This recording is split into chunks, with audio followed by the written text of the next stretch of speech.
Gente, abra sua Bíblia em Filipenses, capítulo 4. Eu quero ler do 14 ao 19. A mensagem que Deus colocou no meu coração hoje, para trazer para você, são as riquezas que Deus oferece. Será que você conhece as riquezas que Deus tem oferecido para a sua vida, para a sua família, para a sua casa? Ou será que quando você pensa em riqueza, você só pensa em números financeiros, dinheiro, né? Bufunfa. Bufunfa não é do tempo de vocês não, né?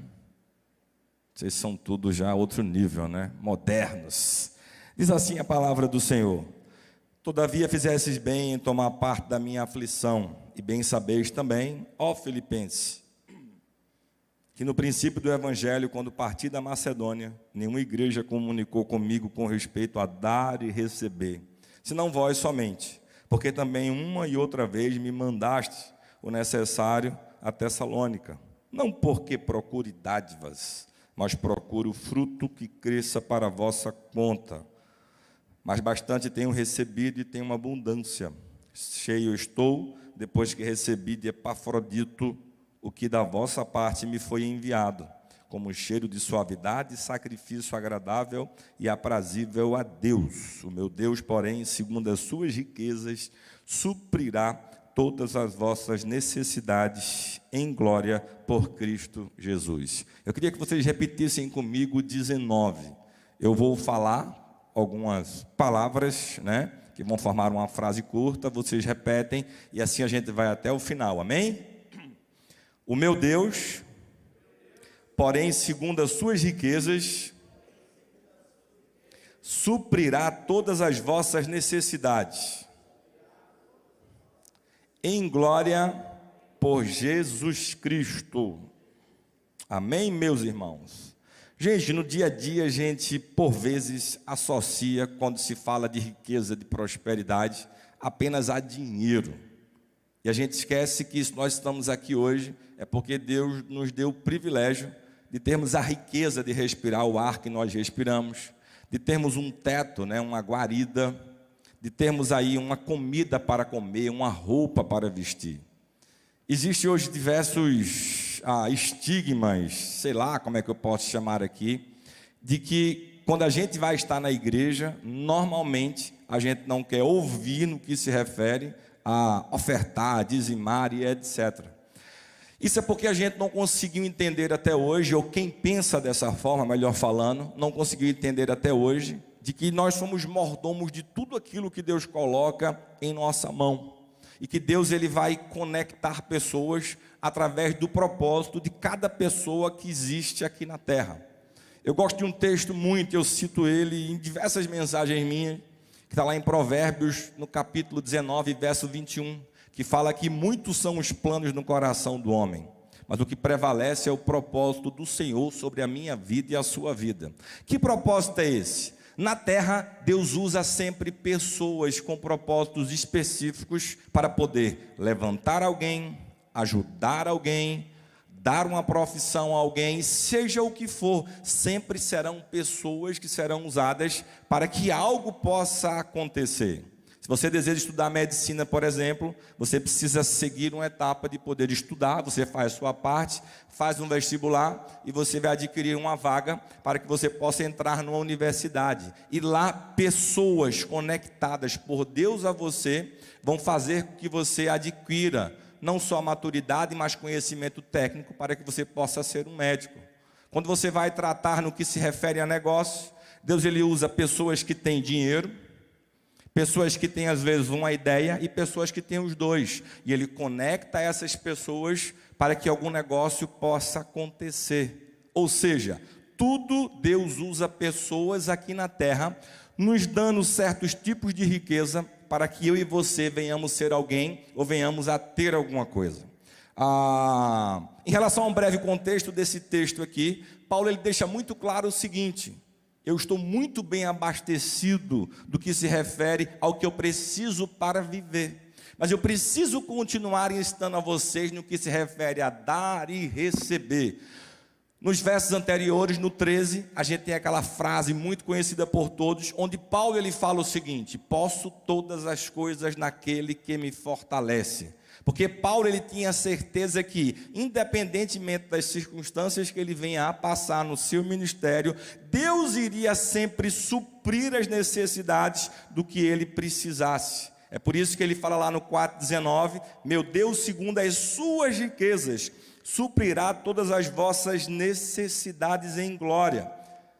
Com certeza ele conhece o texto lá de Ageu 2,8, que fala que de Deus é a prata, de Deus é o ouro, ou seja, tudo está nas mãos e no controle de Deus sempre. E eu trouxe aqui 5 princípios, de riquezas que Deus nos oferece, para que você possa entender que você não precisa de nada além daquilo que Deus te dá, ou já tem te dado, para que você possa ser uma pessoa de sucesso, para que você possa se projetar em lugares aí grandes, tá bom? A primeira riqueza que Deus nos oferece é a bênção do relacionamento e das conexões. Como assim, pastor? É isso mesmo. Quando você vai tentar uma porta de trabalho, você faz uma entrevista, amém? Deus vai conectar uma pessoa para que ela possa se agradar do seu currículo. E nem sempre as vagas elas são conquistadas pelaquela pessoa que tem o melhor currículo em relação à parte educacional. Mas aquela conversa que se tem no momento do relacionamento que vai ser gerado ali, ela é importantíssima em relação às palavras que você vai conectar, em relação à pessoa que está te ouvindo, para que você possa conseguir conquistar uma vaga de trabalho. Ou seja, Deus sempre ele faz gerar conexões em relação a pessoas, para que você possa chegar em algum lugar ou chegar mais longe. Jesus, quando veio aqui na terra, ele precisou se relacionar a princípio com 12 pessoas, para que essas pessoas pudessem caminhar com ele, relacionamento, andar com ele, gerando conexões, para que a palavra de Jesus depois continuasse a ser pregada, porque Jesus ele sabia que o seu ministério aqui na terra seria um ministério curto, rápido, pequeno, mas também de uma intensidade absurda. É por isso que ele influenciou primeiro 12, depois 500, e depois assim foi influenciando em relação a relacionamentos. Eu lembro de outro exemplo aqui, para poder ilustrar para vocês também, nessa noite, a respeito de José do Egito. Todos aqui conhecem a história de José do Egito? Muito conhecida. José ele foi um escravo, sem ter na sua essência o ser escravo. Então ele estava como escravo, porque seus irmãos o conspiraram contra ele, e em vez de matar, Deus interviu para que ele possa ser vendido como escravo. E é interessante que em tudo aquilo que ele fazia, a Bíblia fala que ele era próspero. Ora, como é que pode alguém que não tem nada ser próspero? É porque você precisa entender que o ser próspero não é o fato de você ter dinheiro na sua conta bancária. Isso também faz parte, mas o ser próspero é você poder desfrutar do melhor desta terra. Eu lembro-me que, não porque eu tenho uma condição financeira hoje razoável, mas eu já fiz diversas conexões que me projetaram a diversas viagens por esse Brasil inteiro. Hoje eu vivo rodando o Brasil não porque eu tenha dinheiro suficiente para poder fazer essas viagens, mas porque eu me conectei com pessoas e gerei relacionamento, e hoje pessoas me convidam para que eu possa ficar em bons hotéis, fazer viagem de avião, para poder pregar a palavra de Deus em alguns lugares, porque eu gerei o quê? Conexões, relacionamentos, ou seja, eu desfruto do melhor dessa terra pelaquilo que Deus me oferece e pelaquilo que Deus me entrega, coloca na minha mão. Então, se você, jovem, conseguir entender de que relacionamentos e conexões são riquezas que Deus te oferece, você vai passar a valorizar ainda mais as pessoas que estão ao seu lado, seja para poder afastar as pessoas que não prestam, pessoas que muitas vezes Deus está te mostrando, tira essa pessoa do caminho e você ainda assim insiste. Relacionamentos que são opressivos e você ainda insiste por medo de ficar só, seja para o homem ou para a mulher. Empregos, trabalhos, que você não tem alegria, que você não tem felicidade. Deus está te mostrando e você ainda assim insiste nesses relacionamentos, nessas conexões. Voltando a José, José ele foi tão inteligente de que mesmo no cárcere ele tinha todos os motivos para poder não querer se conectar com ninguém. Mas quando ele soube de que tinham duas pessoas com problema em relação à interpretação de um sonho. Ele se colocou à disposição para poder interpretar sonhos, porque ele sabia que Deus tinha negócio com ele nessa área. Ele interpretou o sonho do padeiro Mó e do copeiro Mó. E olha só o que é que eu aprendo nisso aqui. Por vezes, nós nos tornamos apenas interesseiros em relação a uma relação. Mas nós precisamos, em qualquer relação, nos tornarmos pessoas interessantes. Pessoas que resolvem problema. Estão conseguindo entender? Quando eu me junto, me conecto com alguém, por mais que eu queira vender alguma coisa, por mais que eu queira passar algum conhecimento para alguém, eu preciso demonstrar para ele que primeiro eu quero resolver problemas, auxiliar essa pessoa para poder nutrir um relacionamento. E assim José o fez. E ele só pediu uma coisa para eles, para aquele que estaria novamente servindo ao faraó. Quando você estiver na frente do faraó, lembra de mim. Passou o tempo e ele não foi lembrado. Mas aí conta a Bíblia, conta a história, lá em Gênesis 41, 33 e 36, de que um dia, o copeiro, quando foi servir ali a Faraó, viu o Faraó aflito, porque teve um sonho e não sabia interpretar esse sonho. Todos os sábios do reino não sabiam como interpretar esse sonho. Aí ele lembrou de quem? De uma peça importante que se relacionou sobre a vida dele. E ele foi lá, falou o seguinte: Faraó, no tempo que tu estavas mal conosco, tu nos mandaste para o cárcere, e lá nós sonhamos, e teve um hebreu, que é usado por Deus, que revela sonhos. Faraó falou o quê? Manda chamar ele. Olha só, de um relacionamento gerado no cárcere, Deus abriu as portas para que José ele fosse levado do cárcere direto para frente, para o espaço onde determinava a maior honra, que era estar na frente do faraó. José lá ele interpretou o sonho e ainda foi ousado, porque muitas vezes você tem as conexões certas, os relacionamentos certos, mas você se trava em relação ao falar aquilo que você quer ou aquilo que você precisa.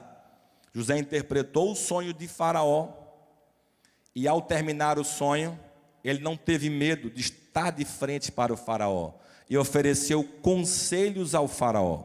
Já pensou? Você na frente aí do cara que se achava um Deus, você além de interpretar os sonhos, você dizia assim: Faraó, licença, deixa eu te falar uma coisa.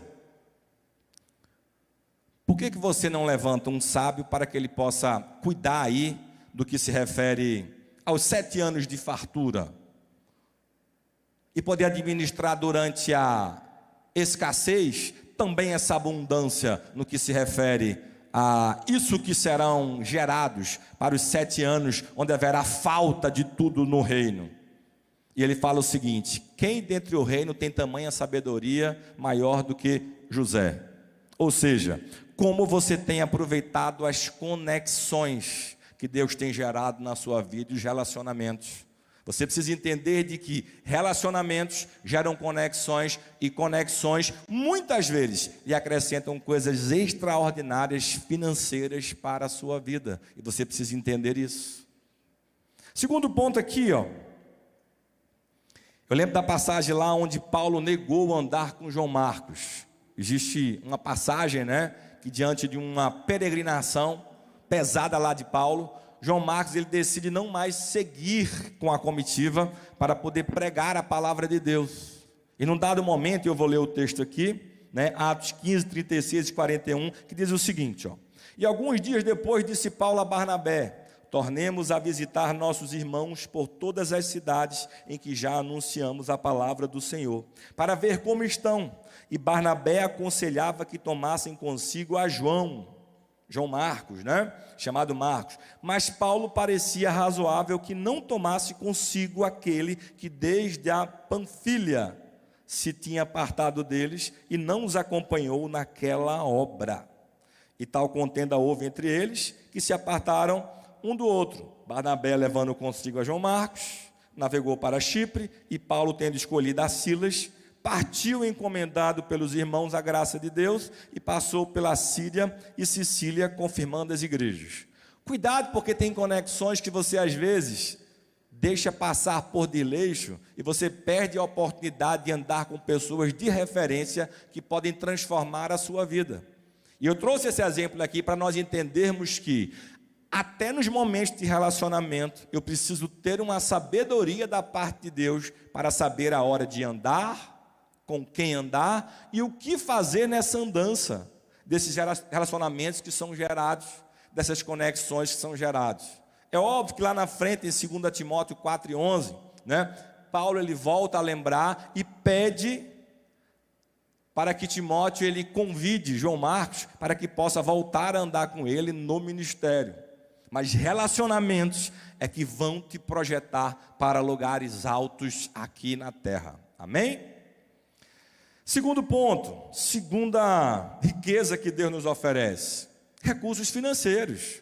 Pode parecer óbvio, mas Deus só vai dar recurso financeiro em relação à quantidade para pessoas que estão preparadas para receber certa quantia de dinheiro. Quantos aqui lembram da parábola dos talentos? Poucas pessoas, né? Vou contar para vocês aqui rapidamente. O que é o cerne da parábola dos talentos? Vou resumir aqui para ganharmos tempo. A Bíblia fala que um senhor ele tinha vários talentos. Talento aqui é moeda. Existia um quantitativo absurdo financeiro naquela época em relação a um talento. E esse senhor, a Bíblia relata, de que ele chamou alguns servos dele e entregou a um, 5 talentos, a outro 3 e a outro 1 talento. E fala o seguinte, que entregou conforme a capacidade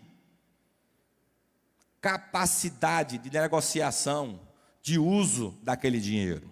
Ou seja, se a Bíblia fala que dinheiro vai ser entregue de acordo com a capacidade, é porque Deus sabe que a quantia que vai chegar na sua mão, ela vai ser suficiente para aquilo que você representa hoje. O que tinha 5, multiplicou para 10. O que tinha 3, multiplicou para 6. E o que tinha 1, fez o quê? Enterrou, guardou o seu talento. É como se o Senhor tivesse adivinhando, só que Deus não adivinha. Ele já sabe todas as coisas, como se projetam no futuro. É por isso que Ele é o alfa e o ômega, o princípio e o fim. O que é que aconteceu? Aquele que tinha 1, que não conseguiu administrar e multiplicar as suas finanças, foi tirado dele 1 e entregou para quem de 5 fez 10, que ficou com 11. Aí existe a frase, popular que fala o seguinte: a água só corre para o mar. O pobre fica mais pobre e o rico fica mais rico. É assim ou não é que a gente fala? É porque o rico, na maioria das vezes, ele sabe como multiplicar dinheiro, finanças que Deus permite que coloque na sua mão. E a questão é, existem 2 formas de eu adquirir riquezas. Dinheiro. Uma, de maneira ilícita, fácil, só que isso aí é como poeira. Está na minha mão, mas quando eu menos imagino, foi embora. Ou vai gerar consequências ruins para a minha vida. Mas há riquezas que têm alicerce, que são adquiridas através de princípios. Que princípios são esses? Princípios da palavra de Deus. Porque a Bíblia ensina sobre finanças, ensina sobre dinheiro. Ensina sobre casamento, ensina. Sobre educação de filhos, ensina. Para tudo Deus traz princípios. O problema é que você precisa entender a Bíblia não como um livro religioso, mas como um manual que Deus deixou para eu e você, homens e mulheres, para sermos pessoas que vão seguir o passo a passo de quem nos criou. Se eu consigo entender que existem chaves que irão me fazer ser uma pessoa próspera financeiramente, você vai ser próspero. Só que Deus nunca vai permitir que chegue na sua mão algo que você não esteja preparado para poder lidar com aquilo que Deus coloca na sua mão. Então existem riquezas. Que riquezas são essas? Dinheiro também são bênçãos que Deus coloca na sua mão. Jesus, quando passou aqui na terra, ele administrou dinheiro, sim ou não? Ele tinha um tesoureiro, não tinha?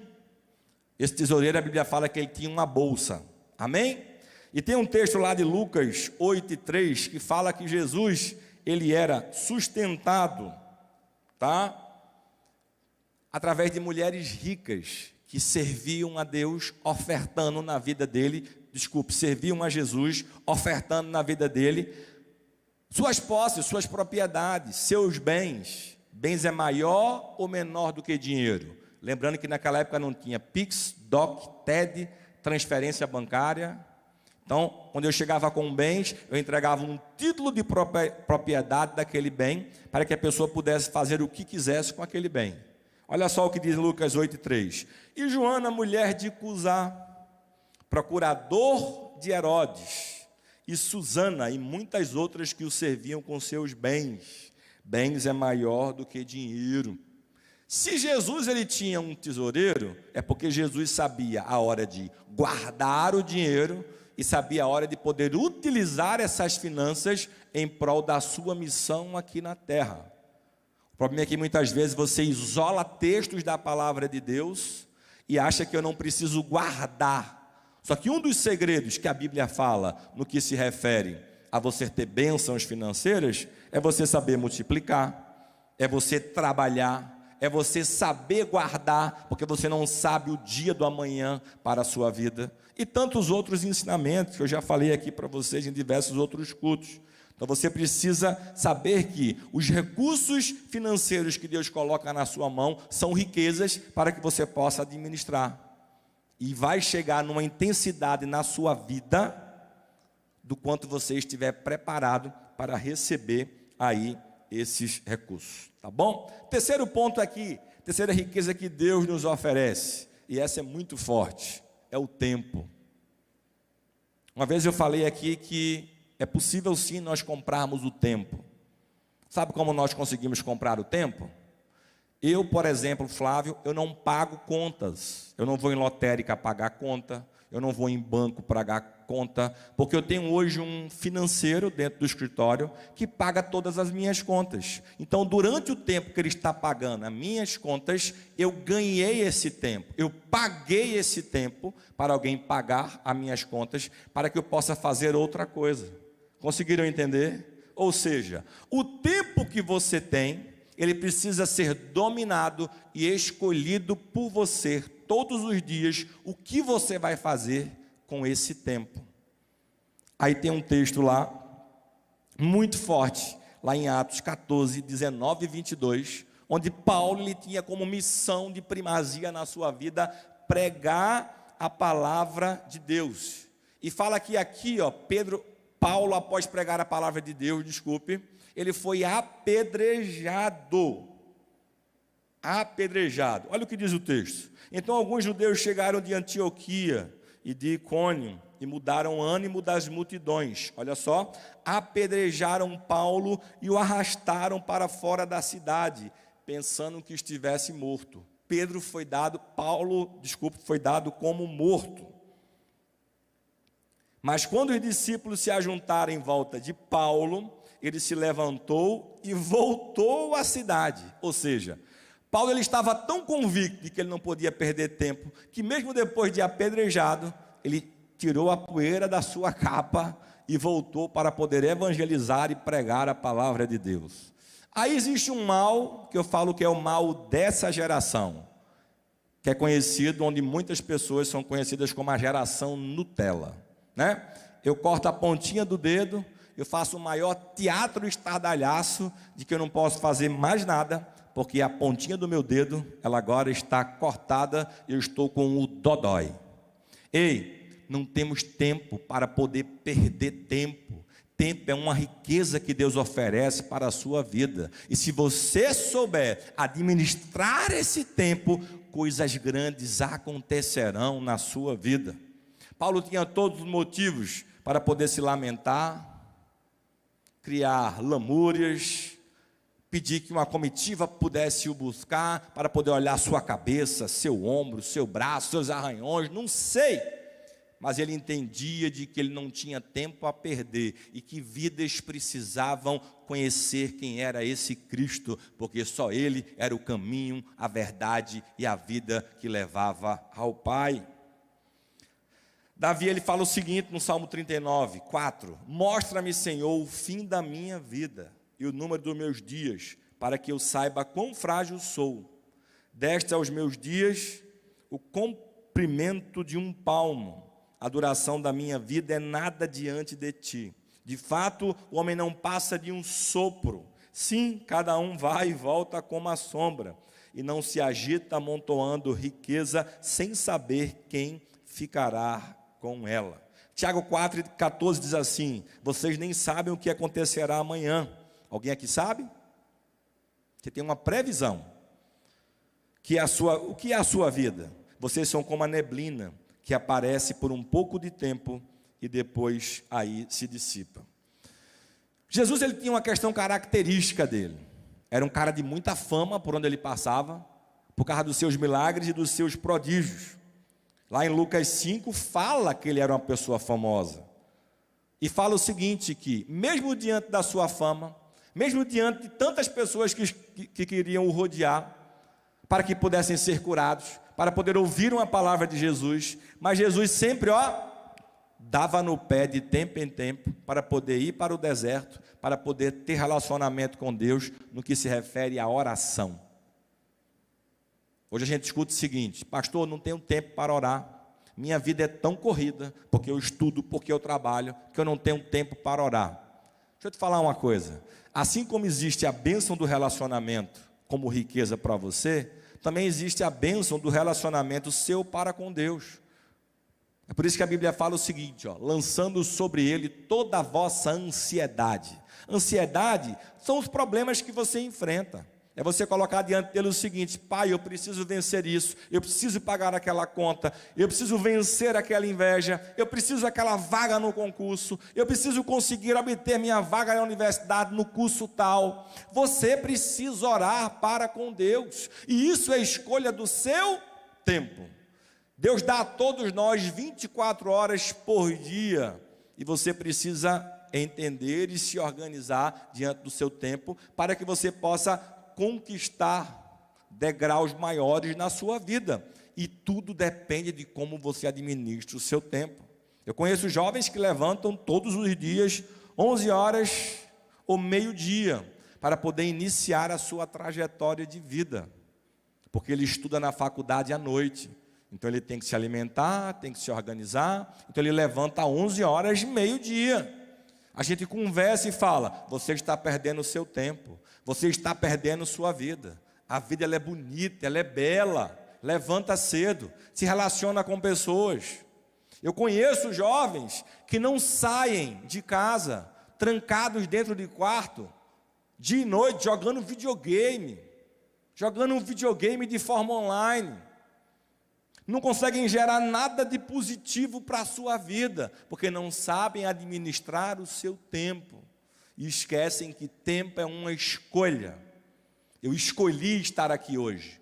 Hoje à tarde eu estava em Bela Vista, num trabalho social da nossa igreja, distribuindo alimentos, a própria palavra de Deus, para diversas crianças que precisavam de um apoio. Então hoje, num sábado, eu já estive fazendo a obra do Senhor à tarde, e estou agora aqui à noite, porque eu sei que Deus não vai me trazer prejuízo diante de nada do que eu faço para Ele, e tudo que eu faço para Ele, eu receberei um dia, por mais que eu não venha procurar dádivas, honras e etc., mas no céu eu receberei um galardão por fazer a obra do Senhor aqui na terra. Amém, meus irmãos? Então, usem a riqueza do tempo que Deus tem dado para você, tá bom? Estou finalizando. Quarto, oportunidades. Não tem como eu falar de oportunidades e não citar aqui o texto do cego de Jericó, lá de Lucas 18, do 35 ao 43. O que diz a passagem? Existia um cego, e ele ouviu uma voz de multidão, e perguntou: o que está acontecendo? E alguém relatou para ele de que Jesus estava passando. E ele entendeu o seguinte: a oportunidade da minha vida, para que eu possa ser curado hoje da minha cegueira, está muito próximo de mim. Só que ele não tinha quem pudesse o levar para que ele viesse a ser curado. O que é que ele faz? Diante da oportunidade, ele cria a oportunidade. Pessoas sábias elas não aguardam a oportunidade, elas criam a oportunidade para que elas possam mudar de nível. Sabe por quê? Porque o crente vive pela fé. Eu dou o primeiro passo por fé, acreditando que Jesus vai me projetar para aquilo que Ele já me prometeu. Por mais que seja impossível, porque o segundo passo, o terceiro, o quarto, até a conquista, não é obra sua, é obra de quem te prometeu, é obra de Deus para a sua vida. Por que eu afirmo isso?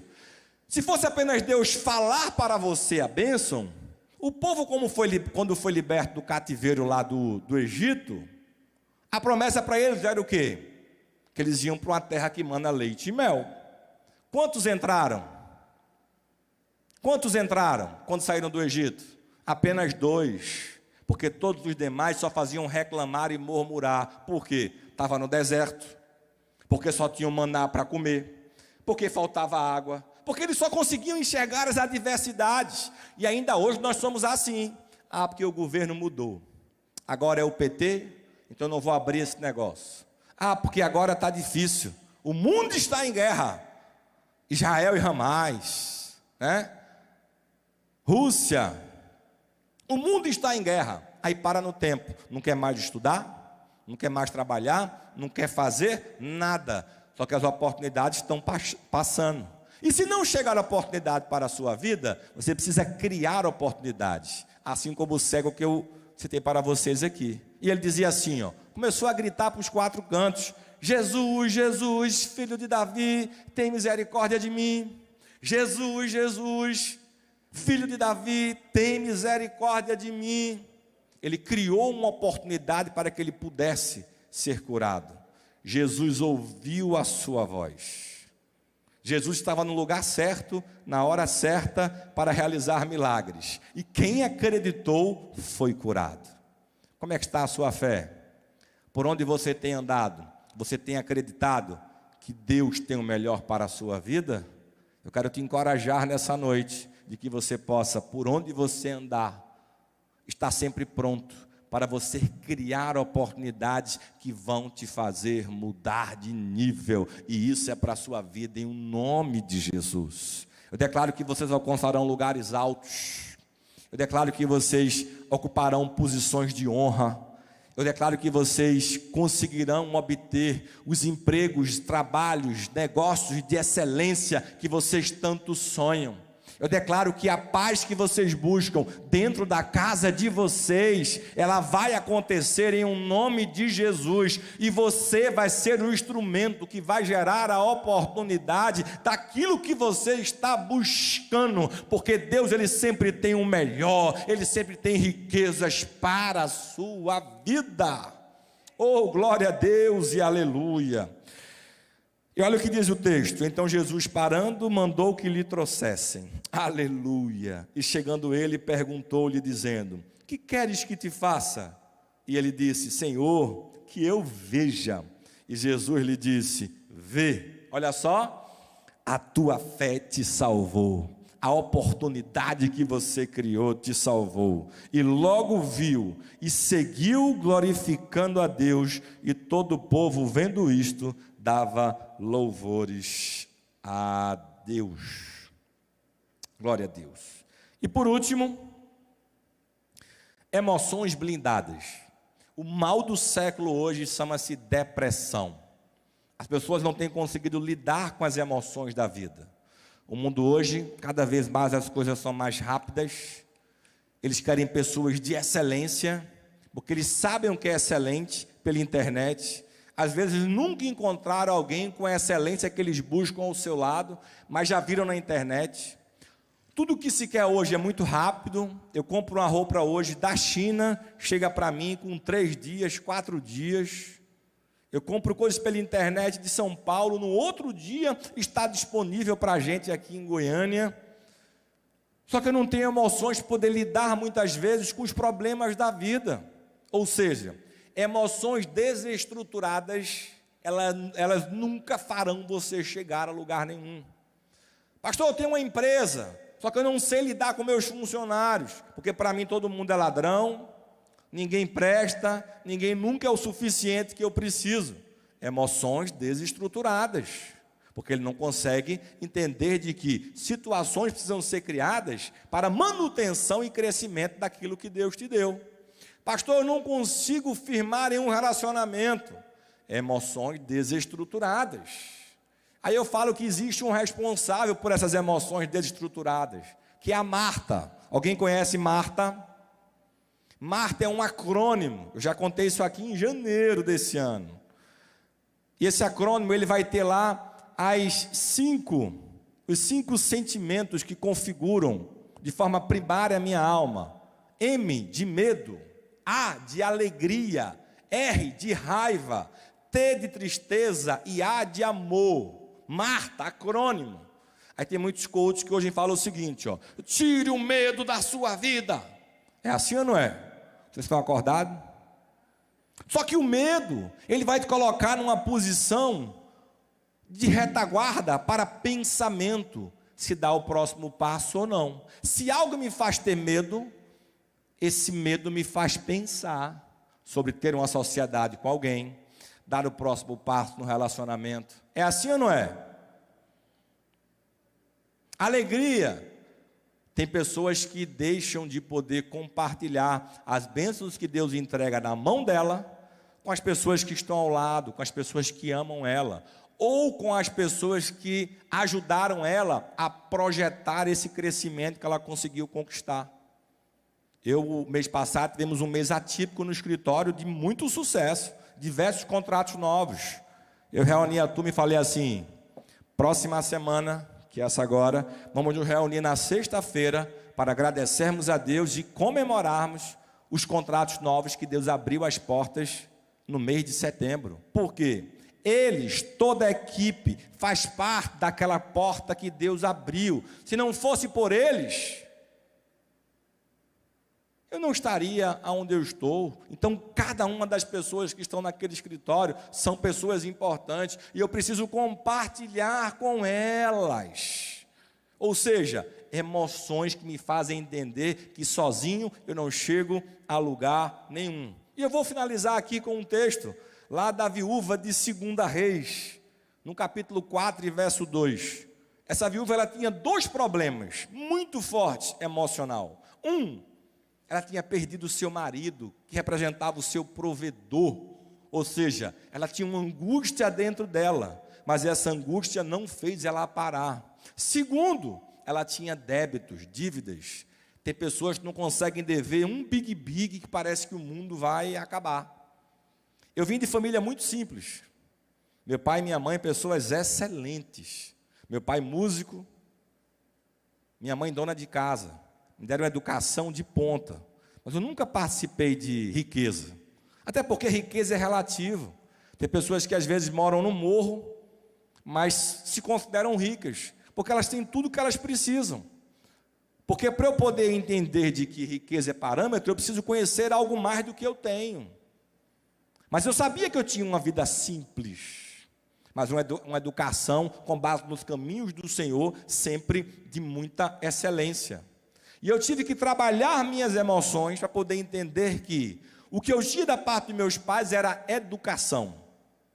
Se eu quisesse construir algo, o caminho seria a educação.